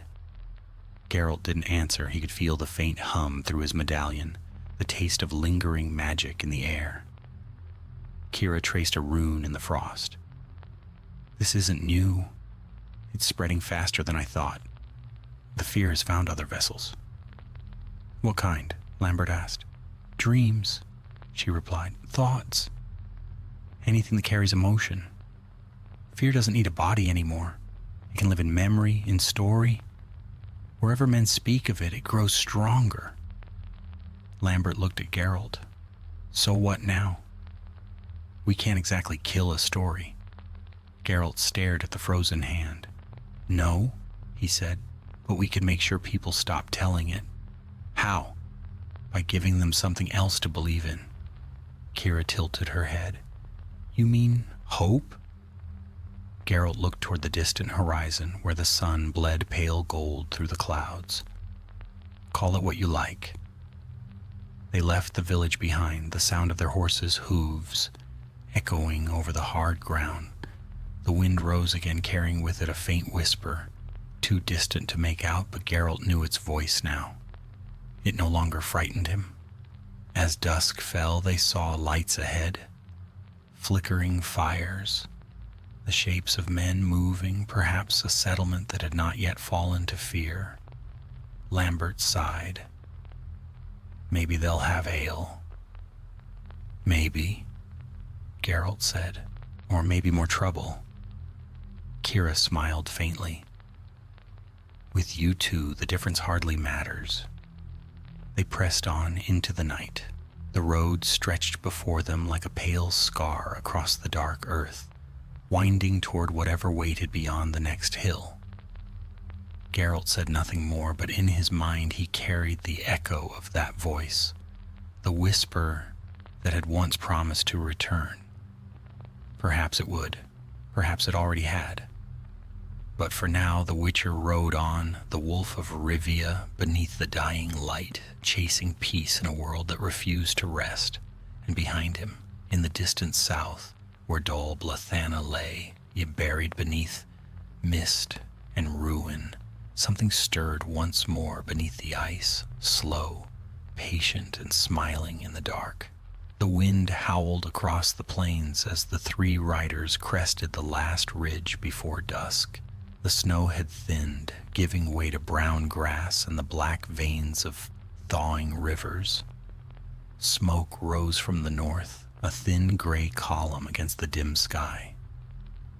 Geralt urged Roach forward, his senses pricking like blades drawn from their sheaths. Whatever lay ahead, it was not peace. As they neared, the faint sound of weeping carried through the cold air. A village, small, half-buried in the slopes, stood before them, its huts huddled close, as though for warmth. The smoke came from the largest house, where flames had recently licked the roof beams. Geralt slowed, scanning the surroundings. No footprints in the snow, save for a few scattered, hurried ones. No laughter, no barking dogs, only the low, rhythmic sobbing. Lambert cursed softly. You sure hope looks like this. Keep your voice down, Geralt said. They dismounted. Kira lifted her hand, muttering a spell under her breath. The air shimmered faintly, her ward to reveal illusions. None appeared. It's real, she said grimly, and it reeks of old magic. They entered the village square. The source of the crying sat beside the burned house, a young woman cloaked in a wool shawl, soaked through with snow. In her arm she cradled something wrapped in cloth, something that did not move. When she looked up, her eyes were hollow. "You're too late," she whispered. Geralt knelt before her. "What happened?" She shook her head, slowly, her voice breaking. "The fog came from the hills. We barred the doors, we prayed, but it was already inside. It took their voices first, then their faces. When it passed, they were gone. All of them." Geralt's jaw tightened. "How long ago?" "Last night." Kira stepped forward, examining the charred remains of the house. "It's feeding again. I can feel it, a thin veil stretched to breaking." Lambert kicked at the snow. "Then we missed our chance to end it for good." "No," Geralt said. "This isn't the same presence. It's weaker. A fragment, perhaps. Something the original left behind." The woman clutched the bundle tighter. "It whispered to me," she said. "Said it would take everything I feared losing. Said it would leave nothing but the sound of my own crying. And it did." Her voice faltered. She pulled back the cloth. Within lay a doll. Its eyes burned black, its smile carved deep and cruel. Geralt's medallion trembled. "Kira," he said. She nodded, raising her staff. Light flared, throwing long shadows across the snow. The doll twitched. Its painted mouth widened into a grotesque grin. Then it spoke, in a voice too small and too ancient to belong in this world. "Witcher," it hissed, "still chasing ghosts?" Lambert swore and drew his sword. "What in the name of the—" "Don't touch it," Geralt barked. He drew his silver blade slowly. "It's a vessel. The fear found a way to bind itself to something physical." The doll's head turned, creaking. "You sealed the gate, Wolf, but fear has 1,000 doors." Kira's eyes glowed with magic. "Back away. I can contain it, but not if it touches you." The woman clutched the doll tighter, shaking her head wildly. "No, it's all I have left." "Listen to me," Geralt said, voice low but firm. "That thing isn't your child. It's using your grief to stay alive. You have to let go." She stared at him with tear-streaked cheeks, shaking. "You don't understand. If I let it go, I'll be alone. Better alone than hollow." For a long moment, she didn't move. Then with a broken sob, she set the doll down in the snow. Its painted eyes flickered red. Kira's spell came alive, a circle of light blooming beneath her feet, runes spinning outward. The doll screamed, the sound piercing and unnatural, the air filled with the smell of burning resin and decay. Lambert shielded his face from the glare. "You sure you've got it?" Kira's voice trembled. "It's fighting me." Geralt stepped into the circle, his sword flashing. The silver cut through the runes, focusing their energy. The light flared once, twice, then shattered. The scream ended in silence. The doll lay still, its color drained, its grin fading into ash. Kira collapsed to her knees, breathing hard. Lambert lowered his blade and looked around the square. "That it?" Geralt's medallion was still vibrating, fainter now, but steady. He shook his head. "No, it's not dead. It's spreading. Splinters of the same force. Fragments of the same fear." The woman stared at the ashes where the doll had been. "Is it gone?" she whispered. "For now," Geralt said. "But if you feel it again, if you dream of the fog, leave this place." She nodded weakly. They mounted again, leaving the village behind. The wind picked up as they rode, carrying the faint scent of smoke and pine. For a while, no one spoke. The world seemed quieter now, emptier. Finally, Lambert broke the silence. "How many of those things do you think there are?" Geralt looked ahead where the road stretched toward the fading light. "As many as there are fears in men's hearts." Kira shivered, pulling her cloak close. Then we'll never be rid of them. Maybe not, Geralt said. But someone has to try. They rode on until night fell. The stars were dim, half hidden by a thin veil of cloud. At the edge of the forest, they made camp once more. Kira brewed a potion for warmth. Lambert set his sword across his knees, watching the fire. You think this is what Vesemir meant? Lambert said after a long silence. When he said monsters change, but men stay the same? Geralt nodded. He was right. The worst monsters always start as men. Kira looked into the flames. And what do witchers become after a lifetime of fighting them? Geralt didn't answer. He stared into the fire until its glow blurred into the memory of all the battles behind him, each one leaving a mark deeper than any scar. When the night deepened and the forest fell silent, he thought he heard it again, a whisper, faint and far away. Witcher. He opened his eyes. The fire had burned low. Kira and Lambert slept. The whisper came again, this time not from beyond, but from within, as if something beneath his ribs had remembered its voice. He rose quietly, walked a few paces from the fire, and looked toward the south. The mountains were hidden in darkness, but he knew where the valley lay. Somewhere beneath that endless snow, the thing they had sealed was waiting, and he knew now it would never truly die. Fear, he thought, is the oldest monster of all.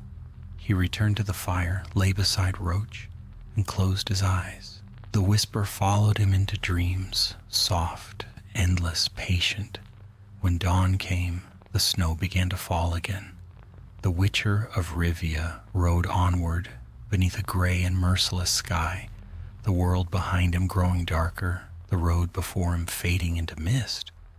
But still, he rode, because that was what witchers did. And somewhere beyond the edge of the world, the monsters born of fear stirred and waited for the man who hunted them, and he would come.